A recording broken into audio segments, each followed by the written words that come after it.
Hey everybody, what is going on? Welcome back to another video here at the Shed Organics. My name is Jordan and today we are tackling another Chilli side-by-side episode in our comparison series. It's been a few months, we've had them just sitting a little bit dormant over winter, but spring is here and it is time to kick off the growth of these chilies and continue on this experimentation to show you how this is progressing long term. There's some really exciting things that I want to show you, so let's go and jump straight in.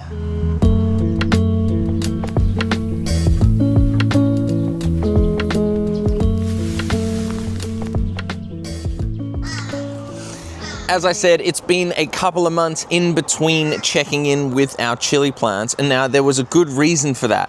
Remember that over winter, chilies here in southeast Queensland, well, they can grow, but they don't tend to grow, they don't tend to shoot out some of that vegetative growth, the flowers, and then the fruits that we're after. So let's have a look at where they are now at the start of spring and how they are faring and the different comparisons. So let's have a look. So first things first, remember this container was our original control. There was no fertilizer in here whatsoever. We grew up some cover crop and we're deciding to change this terrible soil into really healthy, thriving soil that the mother plant, which we'll talk about in a second, is about to go in. Now, I've grown up cover crop. You would have seen over the last few episodes and some of the check-ins from the front garden. I've grown up cover crop much like this, that you then chop and drop, and you can see some of it still in here that's breaking down under this lucerne mulch or alfalfa mulch layer.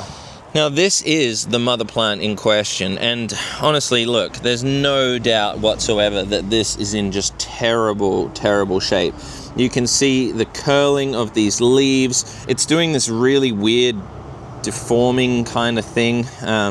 It's just really struggling. There's just so many signs of plant stress going on. Although, really interestingly, look, there's still chilies coming off here. We've got a couple here and there of these chilies, but I guarantee you that this is not a healthy plant.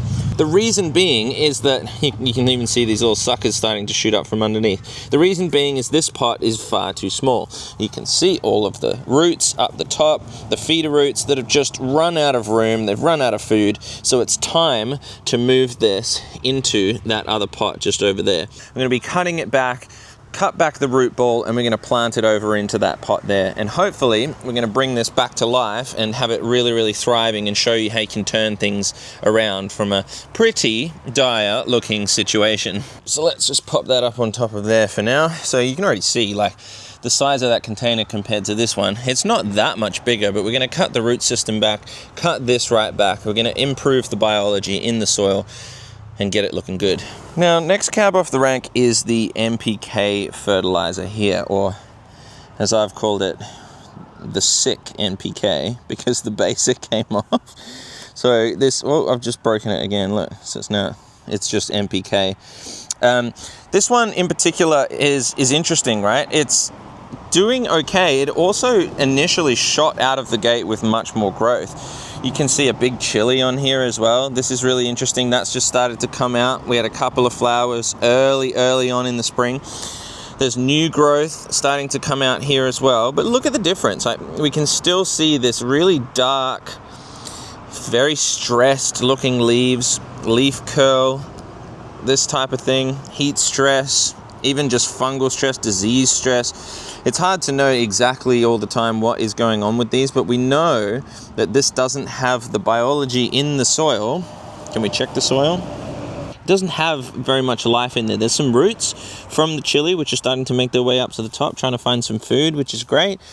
But we just really know that the biology is not in there. So the water soluble, which we'll talk about fertilizer in a second, can kind of just get leached straight out. It becomes very plant available very quickly, but it does leach out quite quickly as well. We also don't have a whole bunch of the soil building organisms in here that are actually creating the structure to hold some of those nutrients and some of the moisture in there for the plant to access. So it is struggling a little bit to access all of that. We'll come in and clean it up a little bit, take some of the dead branches off, cut the chilies off, and get it spruced up, ready for the next growth. Coming over again to the final one. Now this is our number one blend, okay? The number one blend here is a balanced organic amendments. You should be fairly familiar of it with the channel here. This growth is just looking 10 times better, this new growth, than the NPK, the basic NPK. We can see there's no leaf curl going on. There's a nice change in that green. We can see the real beautiful fresh green. There's also some flower sites coming onto this one. So what's happening here is that we do have some of the biology that comes in and can break down those organic amendments and turn it into plant available form. We've also got some amendments that are helping to build soil structure. So we have a little look under here. We're getting a much better structure. It may look pretty similar to you up on there, but the way I can see it and feel it and have a look at how it's holding moisture, it's just so much better already over on this number 1 blend. Couple of cute little flowers coming in for the spring. It's definitely kicking off new growth season, but really interesting to see the difference between both of them that are being fed. Like this one over here has been fed, but it's the wrong kind of nutrients with no biology. Well, it's the right nutrients, but it's just not a high quality form. And then whereas this, we have exactly what nature knows what to do with it, and it's starting to become really beautiful and green. So it'll be super interesting to see how these two continue to grow as we push on through the spring season with the same fertilization. So let's talk about fertilization. Obviously, this is the number 1 blend. This is going in that pot right now. I'm going to put in a little bit, maybe. So this is a full jar. I always just grab a full jar when I'm out in the garden because I can dust it around everywhere else. But so when we're doing this and we're refertilizing with the number 1 blend, I'm using about half a cup to a cup per plant. This one being a small plant, we're probably going to use about half a cup, maybe a little bit more, just because we want that slow release throughout the spring season. Literally dusting around on top, getting underneath the plant there, just as a top layer. Just a quick sprinkle. That's about roughly half or so. Now we work it in with our fingers because we want some soil contact. I'm not going down too deep. I'm only literally just doing it in that mulch layer and in the top kind of little bits of soil. I don't want to disturb any of those feeder roots either, because they are what is coming up to feed on this, and we don't want to be destroying that network they've already worked hard to create. So that's super simple, really easy. We can water that in a second, maybe reapply some mulch too. Now this wonderful fertilizer, the basic NPK from Garden Basics, basic. I'm going to keep saying that word because it is basic. I want to talk to you about the quality of this really quickly in terms of the sources of our nutrition. Now, just the same as it is for us humans, a lot of what we eat and a lot of the things that we need to make up our body and create energy and all of this sort of thing comes from chemistry, okay? You've heard of these things: calcium, magnesium, phosphorus, potassium. There's so many different ingredients that we require. Now, on here, you may see it contains some of these nutrients. We've got nitrogen as ammonium nitrogen, which is incredibly leachable in water. Phosphorus as water soluble. Phosphorus as citrate soluble. Phosphorus as citrate insoluble. We've got potassium, sulfur, calcium. But what's really interesting, which I did point out earlier on in this particular product, is this product contains heavy metal impurities, and it actually shows you that you can have up to 15 milligrams per kilo or even 50 milligrams per kilo of lead in this, which is just insane. We don't want any lead in our soil. And even though, yes, we have some of the nutrients that the plant requires in the form of nitrogen, phosphorus, calcium, these types of things, they're not in a form that is directly plant available or even optimum for the plant. Sometimes, yes, water soluble can make it more plant available, but it's not the quality that we are after, okay? Let's imagine it like a home cooked meal. If we grabbed a whole bunch of ingredients that were just, plastic in terms of their nutritional quality, just really terrible quality fruit and vegetables, and you just sort of whipped it together with a bit of a packet mix, the quality is not there. It's just not going to be as delicious and wholesome for our body. But if we have homegrown, fresh, organic, full of nutrients or ingredients, then the meal itself is going to be super nutritious. We're going to feel the difference in our bodies. So this is realistically the stark difference between the two here, okay? We've got this all-purpose NPK fertilizer. It's missing a whole bunch of nutrients, but what's in here is every single organic amendment that will cover all of your nutritional bases in a form that the plants will recognize and the biology can break down. So this is why this one will work better in the long term. I can almost guarantee it. Let's fertilize this NPK one then. If we have a little look at how we should use this, the directions for use, vegetables, outdoor flowers says apply 25 to 50 grams. That's 5 to 10 teaspoons per square meter at planting time. So essentially 5 to 10 teaspoons per plant. Look, it's so, oops, I'm pouring some out onto the garden. I don't want that at all. It's just so synthetic looking. It just really makes me cringe. I don't even want it on my hands and my fingers anyway, but we're gonna be doing it. Look, it's in a few teaspoons. We're just gonna give some extra for good luck. You know, we want this a fair experiment. We don't want to underfeed these by any means. So that's more than enough, okay? I can't stand this stuff, but we're using it for the experiment to show you and prove to you the difference in quality of food. Same again with this one. We're just going to kind of, you know, mix these into that top layer of soil, so they got some soil contact. Normally this is for the biology to break it down, but this is all just water soluble crystals that are just going to come and wash straight through this medium anyway. What I do want to do though as well is just remove this little branch here. This one was just all broken. This wasn't really doing anything, so we'll hold on to that. It can be broken down and added to this garden bed right here. We're also going to snip off these chilies, primarily because we don't want them sending any energy to the chilies instead of the actual vegetative growth of the plant. So we're going to just remove these. They can just go straight back down on top as mulch. Actually, I'm going to remove them. Look, we still don't want anything that's going to change the the makeup of it. Let's maybe throw them over on the mother plant now. Don't think there's anything to clean up here on this number one blend one, or maybe just, oh no, we can probably leave all of that. So there they are, finished side by side. It's really hard to put them on the same shot and give you a clear indication of what the difference is in leaf color and things like this, but even just here, if we go from this kind of color, dark green, over to this kind of color, like a light green, you can already see the difference. It looks healthier and this looks more stressed just straight out of the gate. But that's that essentially, ladies and gentlemen. I'm going to move these back around and put them just behind the greenhouse here, because we still want to remember these got absolutely decimated last time by pests, so we do not want to have that happen again. So I'm going to put them in the greenhouse. They're actually quite heavy. It also means that with the greenhouse I can control the amount of water that goes into. So normally when it's raining and that kind of thing, it's just, you know, bucketing down on everything, and these can get a little bit soggy, but for now I can control the water, which is great inside the greenhouse. This is now the time to do the mother plant, okay? This is the part that I've been waiting to show you guys, apart from obviously the fact that I really want to make sure we highlight how good the number one blend is in comparison to some of these basic NPK fertilizers and things like this. But I really want to show you this mother plant and how we can rectify it. So here we go, let's do it.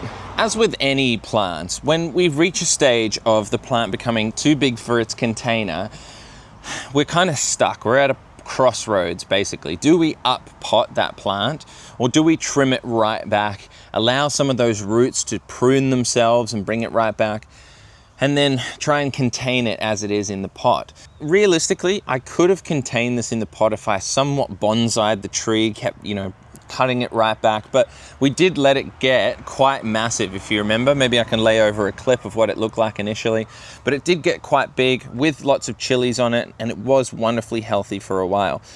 But the biology in this container was outpaced by what the plant needed. So the plant got too big, it's trying to pull these nutrients out, but the biology that's trying to break down these nutrients and provide them plant available, like we were talking about before, they just can't keep up. So it meant that disease comes in, signals get sent off to the insects, and all sorts of things get thrown out the window. Okay, so we're going to be taking this mother plant, we're going to chop it right back first, then we're going to pull it out of this container, reduce the root size a bit, and then we're going to try and put it into this big pot here. We might need another pot to just kind of scoop out some of the soil and make room for it, but we're going to really reduce and bonsai this plant and give it a chance to really spring back. Then lots of biology, okay? We're gonna be adding in number one blend, compost. We already did our cover crop, okay? That has been terminated underneath the mulch here. We're gonna be adding in a little bit of liquid feed, maybe not today because the compost will be good once it's watered in. But we're gonna add in a liquid feed and then remulch it, and you'll see the results. I'm sure that it's gonna bounce back with a vengeance.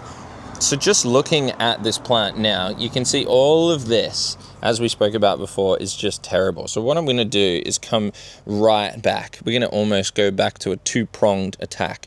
We're gonna cut underneath these two sections here and leave this V and the bottom part here. These suckers that are coming up, I'm actually gonna leave them just for the time being because they are providing some photosynthesis. So if I get rid of every single leaf, then we've got nothing to actually photosynthesize. So I'm gonna cut it right back to this little V, and then we might just leave these down here for a little bit longer.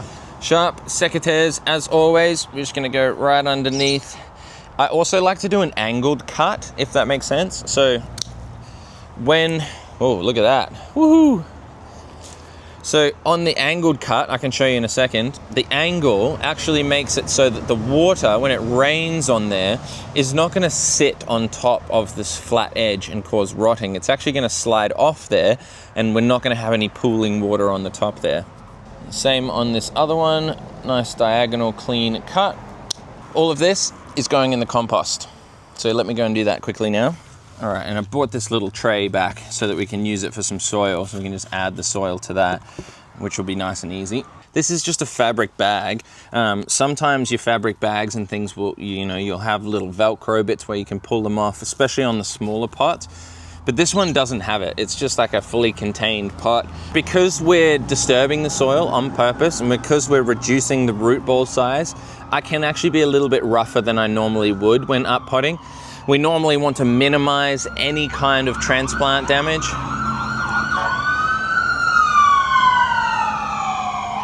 It's craziness.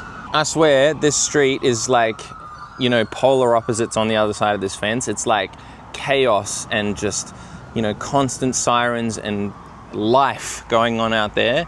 And then there's this little sanctuary on the other side of the fence, and I just couldn't love it anymore for that reason. So let's get this pot. I'm gonna pop it down here on the ground, and we're gonna give it a couple of pushes on the edges.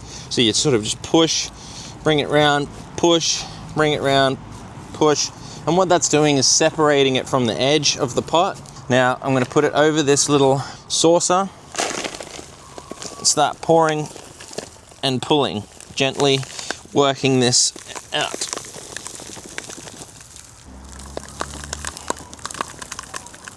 Wow. Oh my goodness.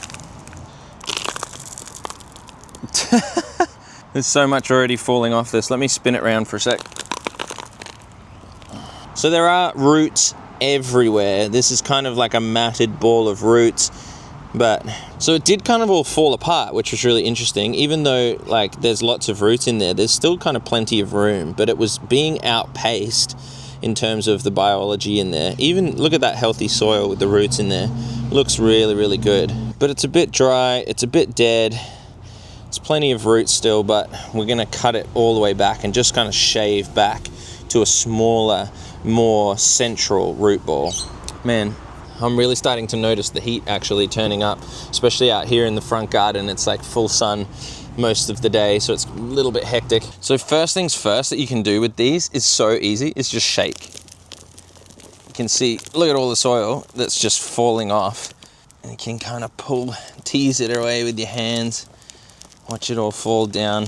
So yes, we're breaking some of the roots. Yes, we're disturbing some of the root systems. And you can see some mycorrhizal fungi inoculant from when we originally did it up there as well. You can still see some of the mycorrhizal fungi.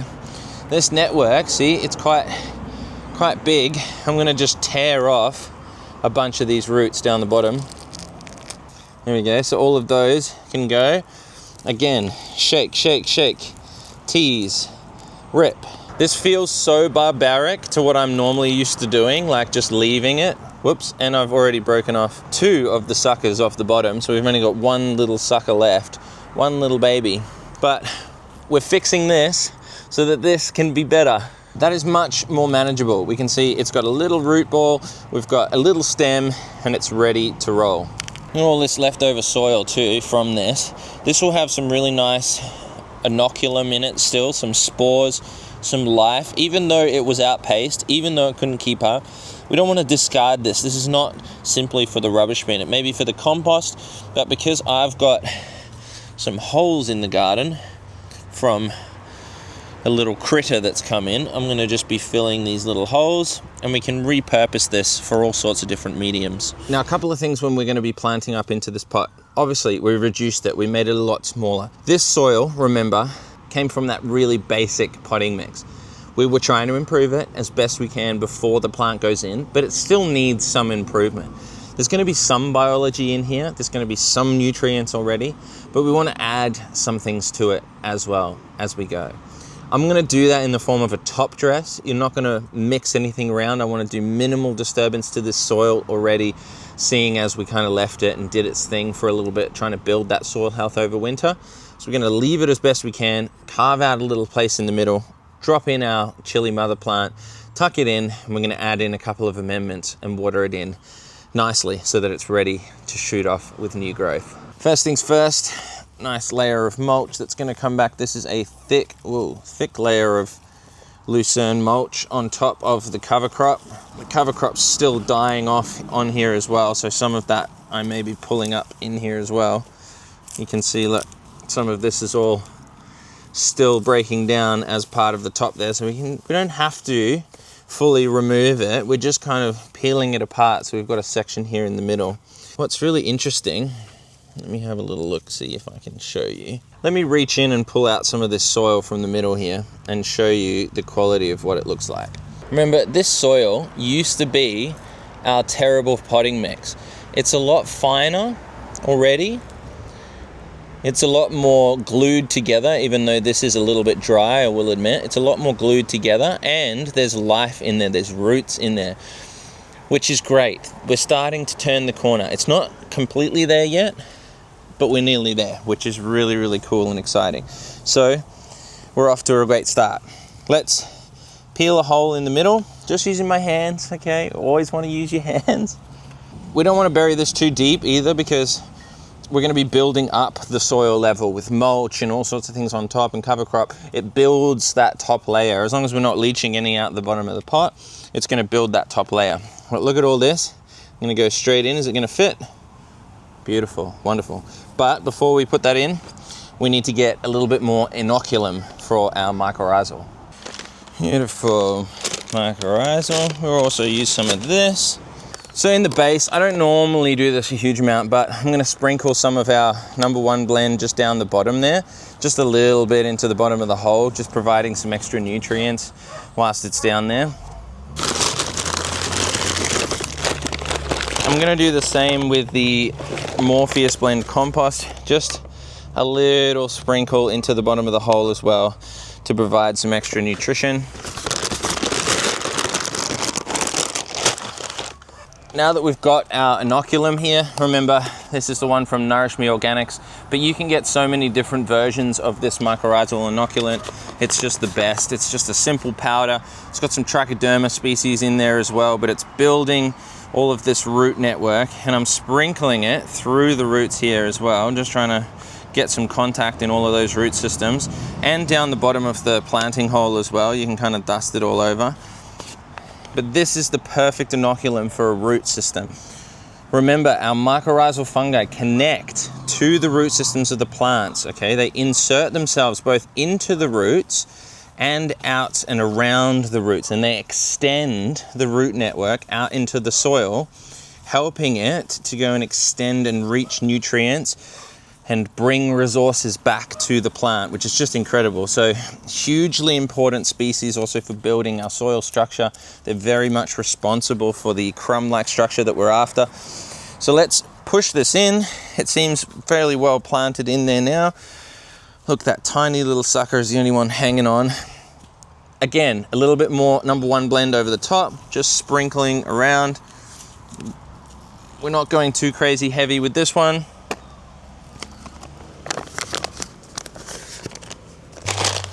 Couple of handfuls of our trusty Morpheus compost from Red Soil Organics. Plenty of biology in here to start kickstarting the whole process, which is really cool. So you can see that just spread around the top. Okay, it's very, very simple. There's still bits of the cover crop. There's this whole mulch layer that we're creating on top here now, that these feeder roots are going to come work their way up into, help break down and start going from there. And of course, alfalfa lucerne mulch is just one of the most amazing inputs that you can use for mulch. This particular one is from Pruning as a brand. Pruning is not my favorite brand, but we had some leftovers and it's somewhat organic, so we can use that. Somewhat organic. Gotta watch for that. Ladies and gentlemen, there we have it. We have our mother plant tucked in there with a little sucker sticking out for some photosynthesis, but that's coming off eventually. It should just shoot anyway. It should just have some nice shoots coming off the sides. And clean up any of these like strange little knobs and things that are on here. But that's it. We're going to water that in and leave it to grow. This is the lucerne mulch I was talking about. It is approved input for organic gardens, but it does have this little asterisk which you've got to watch out for. So organic. It's not 100% true organic, but it does allow you to do it for organic gardens. But anyway, we're going to be using this as a mulch layer. I'm going to try and grab a little bit extra. So that's our mother plant there. We're going to put it around these chilies as a light layer to kind of add in a little bit more of a blanket, keep the moisture in there, but also allow that new lot of fertilizer that we just put in to these guys to be broken down and sort of kept moist under that soil layer. So nothing too hectic. It also looks really nice, this lucerne. I just spilled a whole bunch over my feet. Look, there it was. Another couple of handfuls getting right underneath there. Tuck that in. Beautiful. Nice contrast, isn't it? That green. You can kind of see it a bit better in here. This is the number 1 blend. And then the dark NPK. And then our new number 1, well, it's our mother plant now. Here, look, full of bits of pumice from the old potting mix. Pumice is such a great source of aeration. But there they are, tucked in the greenhouse. I'm sweating buckets now after being inside that tiny little greenhouse, but we have finished. It's a good update for you, I suppose, on the latest of the chili experiment, but I'm always curious to find out what you think is going to happen. What do you think is going to happen to all of the different ones? And is there anything that you would do differently in order to bring out more of these chilies? Are there any chili growers out there that have any great tips and tricks for our chili side-by-side experiment? But very soon we're going to be having some fruit this season, which is exciting because it means that we can start testing more of those Brix levels, some of the leaf sap as well. We can see how much of it is sugar content and how much of the nutritional quality is in there. We're also going to eventually do a little bit of a heavy metal testing because I want to find out whether those heavy metals did in fact leach from either the potting soil or the fertilizer into the chilies. But we might leave that. Don't know whether you want to check that this season or not, but let me know. I'm always open for suggestions. This is a collaborative community little engagement, so please, any feedback is always welcome. But that's it. Thank you so much, ladies and gentlemen, for watching. That's another chili side-by-side video for now. Please like, please subscribe, please follow along, drop me some comments, you know, all the good stuff. But thank you again. And I'll give you a garden update really, really soon as to what's happening here. But for now, see you again real soon on the next episode. Bye for now.